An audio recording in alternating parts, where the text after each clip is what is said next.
challenge you to set an intention of any kind and watch the obstacles show up. I've come to realize that when you study things and you observe the world and how it operates from a philosophical standpoint, you see a lot of the lessons that you pick up on, they overlap over many different scenarios. Now, when I say set an intention, you probably jump to, I'm going to start a business, or I'm going to save more money, or I'm going to improve my relationships, or I'm going to lose weight for the new year. But when I talk about setting an intention, I'm talking about setting an intention in any area.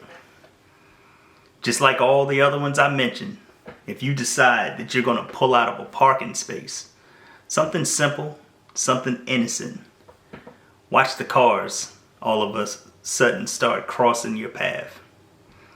It seems to be the way life works. Unfortunately for me as an observer, I notice patterns, but I also have this desire to be there for everyone around me. Now, as a person who considers himself a giver, I wouldn't go as far as calling myself a people pleaser, but I'm a person who wants to be where I'm needed. Whether that's for my job, or whether that's for my family, or whether that's for people that I associate with. Unfortunately, you can't be everywhere at once. You see, the obstacle that arises when you decide that you want to show up for people, that you want to be as helpful as possible as you run through life, you'll run into the obstacle of stretching yourself thin. We've all felt overworked, stretched thin, stressed out at some point of our lives.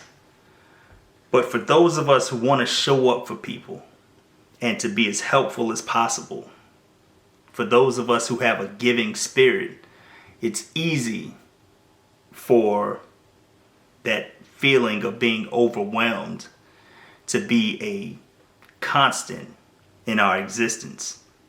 We know all too well about what it's like to fall short, to not be there for people because we get so many requests.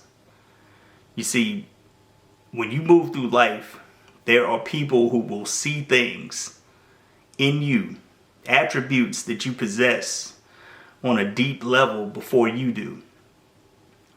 Typically, it shows up in how people respond to you, or should I say interact with you.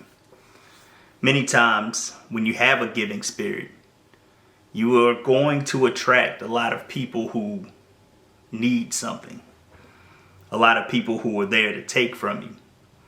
And it's hard for you to make the decision on whether this act of service or showing up for this person is going to leave me drained or whether it's going to fuel me or fill me up. But if you got a lot of people who are always showing up with their hand out in need of assistance, that means that you have something to give. Now, if you're like me, it hurts to not be able to be there for the many people who are in need of your help. That's one of the biggest disappointments that I deal with in life, is not being able to show up for people in the way that they particularly need or in the way that I would like to. So in some cases, based on this hurtful feeling of disappointment that I have to start observing myself. I have to understand where my boundaries are, or where my limitations are more specifically, so that I can set boundaries for those around me. Because see, people believe once you exhibit a certain type of value that you're an endless spring, that you're abundant, that you can continue pouring yourself out into others without receiving anything in return.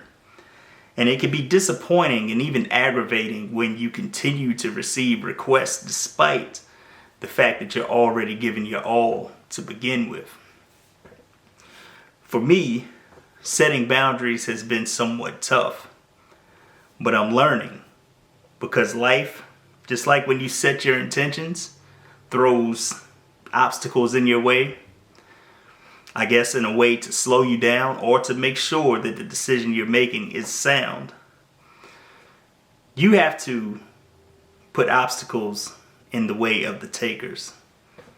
And those obstacles are basically your boundaries. Nobody's accounting for your time the way that you are.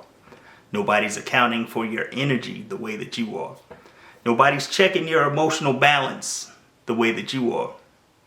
There's people who will come to you and dump their problems in your lap and never give you anything in return. I'm at the point now where my phone doesn't ring very often, but I've put in my priorities in a way that when the phone rings, there is some type of business that needs to be handled. And it disappoints me when I sit by the phone, I have it with me.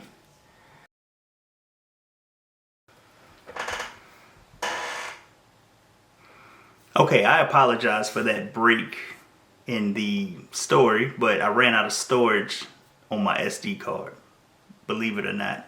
So I look at this as a watershed moment in content creation. I'm finally a part of the crew because I have put out enough content or recorded enough rough drafts to fill up my SD card. But anyway, I was speaking on my phone being set up to the point where when it rings, there's something important on the other end, some type of business that needs to be handled.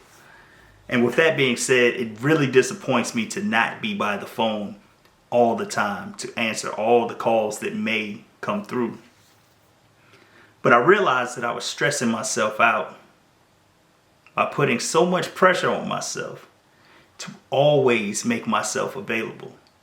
And even if I spent time alone, mentally, my head was somewhere else. So I never felt like I had a place to rest, so to speak. I never had the opportunity to recharge because I was always on call. And I've gotten to the point now where at 40 years old, I've had to become ruthless as far as guarding those boundaries.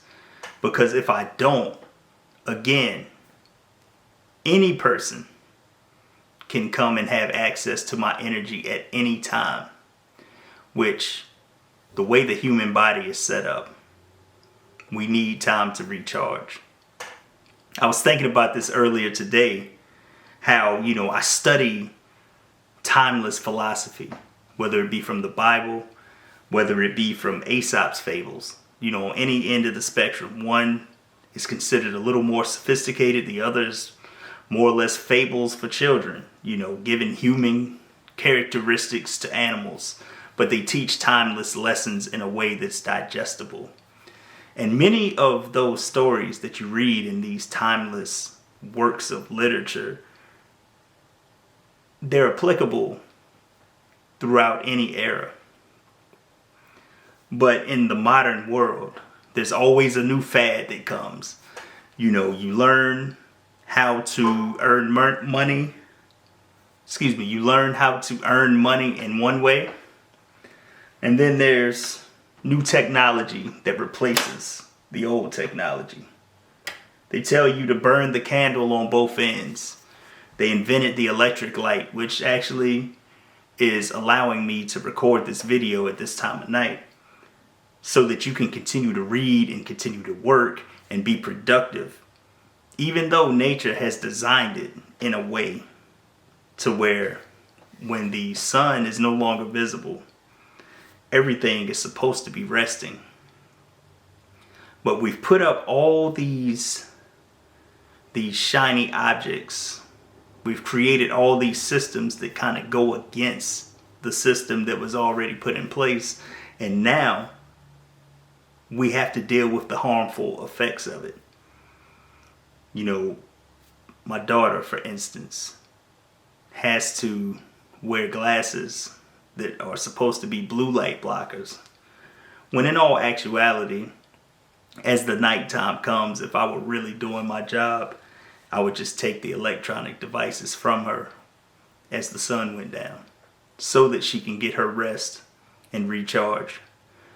But of course, when you're young, those things don't seem to matter. And for me, I felt like an Iron Man where I could go and go and go and not really take care of me. You know, I could meet the demands of everyone else around me and put myself on the back burner. But again, as I've gotten older, I've come to the realization that I understand where my value lies. I understand more clearly what I have to offer the world. So with that being said, I have to maintain my center. I have to do what I need to do in order to show up in the way that I would like to show up. Even if that disappoints some people. Taking the metaphor, again, extending it from nature. If you take the sun, for instance, the sun stays in one place. And the sun has an essence that gives life to so many things. It provides energy for people to move. It allows the plants to grow that the animals eat, and so on and so forth. The sun has an important role. And we as humans, animal life, vegetation, all seek out the sun's warmth.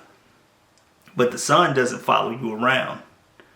Here on Earth, the scientists tell me, now I'm not going to just take anybody's word for it, but in elementary school science class, they tell you that the sun is in the center of the universe. All of the planets rotate around it in the solar system. And while the Earth is rotating around the sun, it's also rotating as it's going around. Meaning, you have periods of the day that are dark and periods of the day that enjoy the sun's warmth. Now, just because me in the United States at 6:37 p.m. when the sun has already set on my side of the world, just because I would love to enjoy the warmth of the sun doesn't follow me around. The sun stays put. The sun does what it needs to do to make sure that when I see it again the next day, that it's showing up in the way that we all expect. Us as humans should start looking at ourselves in the same way. We should understand what our gifts are, how we show up for people, and what we need to do to maintain that disposition and that gift. Because what ends up happening is, because of modern technology, cell phones and FaceTime, we take ourselves out of position in order to be helpful for someone else. Now that could be physically, but that can also be mentally and emotionally. You may have to cross the country, go to an island to see a friend's wedding. You may have to come to somebody's side when they're going through a crisis. And I'm not saying there's anything wrong with those, but there has to be limitations on that. Everybody shouldn't have access to drain your energy or to even access your energy at all times. And with the technology that we have, there's so many things that allow this to happen. And if you're not careful, you end up in a situation where the gift that you have to show the rest of the world or to give to the rest of the world, you can no longer access it because you've been drained. I hope you think about that going forward and realize that boundaries aren't about being excessively selfish or mean. Boundaries are a form of self-protection, because if you allow anyone to access you at any time, you could potentially find yourself drained, unmotivated, not able to show up in life as your best self. And when that happens, the people who are taking from you physically, mentally, emotionally, spiritually, whatever, they're not going to do their part to help you repair. The whole rest and recharge process is really up to you. And you're alone during that time, 90% of the time.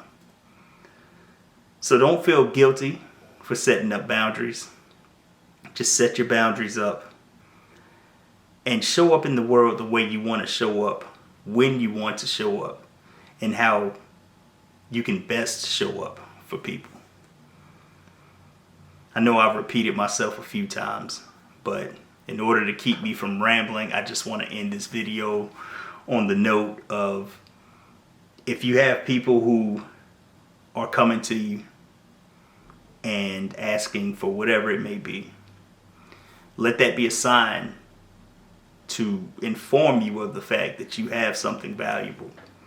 Many of us go through life where our outward projection that other people see and the mental projection that we have in our own heads don't align, and we kind of